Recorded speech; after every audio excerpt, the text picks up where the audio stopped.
I'm Gina Hughes and I'm with the Atlanta Symphony Orchestra.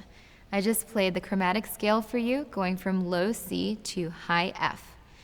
The chromatic scale includes all notes going up one half step at a time.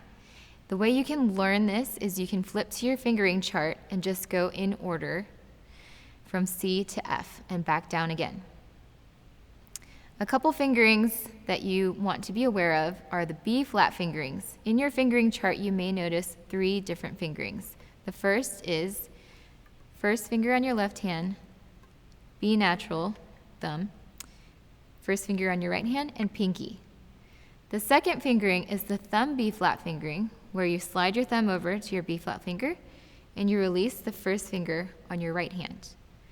The last option is using the B flat lever key, where you slide your thumb back over to your B natural thumb and you place your index finger down on the B flat lever. This is the fingering that I would recommend for the chromatic scale. Remember that as you ascend in the chromatic scale, you're going to be playing sharps, and as you descend in the scale, you'll be playing flats. So to demonstrate, when you're ascending from A to A sharp to B, it'll look like that.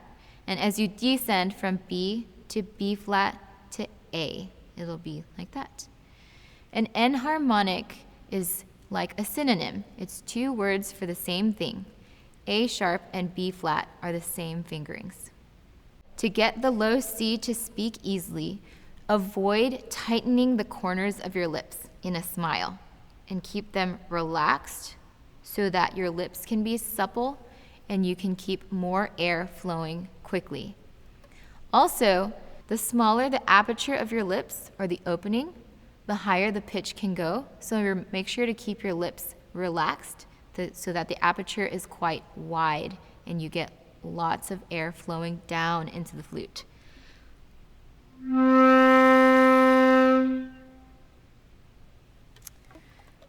I'm going to demonstrate the scale a little slower this time so that you can hear it all come together. Make sure you notice how even my fingers are.